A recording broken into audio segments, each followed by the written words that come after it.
பதிவான வாக்குகளுடன் முழுமையான விவி-பேடுகளை சரிபார்க்க கோரும் பொதுநல மனுக்களை உச்சநீதிமன்றம் தள்ளுபடி செய்து உத்தரவிட்டது. இது தொடர்பான வழக்கில் உச்சநீதிமன்றம் கூறியுள்ள தீர்ப்பில், பதிவான வாக்குகளுடன் முழுமையான விவி-பேடுகளை சரிபார்க்க கோரும் பொதுநல மனுக்கள் தள்ளுபடி செய்யப்படுகின்றன என தெரிவித்தது.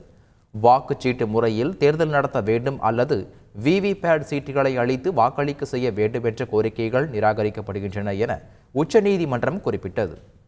தேர்தல் நடந்து முடிந்த பின் சின்னங்களை பதிவேற்றும் யூனிட்டுகளை கொண்ட பெட்டிகளை வேட்பாளர்கள் அல்லது அவர்களின் முகவர்களின் முன்னிலையில் சீல் வைத்து 45 நாட்கள் பாதுகாப்பாக வைக்க வேண்டும் என்றும், விவி-பேட்களை விரைந்து எண்ணும் வகையில் அவற்றில் பார்கோடுகளை அச்சிட வேண்டும் என்ற யோசனையின் சாத்தியக்கூறை தேர்தல் ஆணையம் ஆராய வேண்டும் எனவும் நீதிமன்றம் அறிவுறுத்தியது. ஏதாவது 5 இவிஎம்களில் ஆராய வெற்றி பெறாத அடுத்தடுத்த 2 வேட்பாளர்கள் 7 நாட்களுக்குள் கோரிக்கை எழுப்ப முடியும் என்று கூறிய உச்சநீதிமன்றம், இதற்கான செலவை கோரிக்கை வைக்கும் வேட்பாளர்கள் ஏற்க வேண்டும் என்றார்.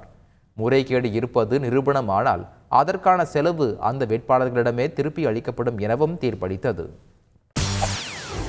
செய்திகளை உடனுக்குடன் தெரிந்து கொள்ள உடனே சப்ஸ்கிரைப் பண்ணுங்க.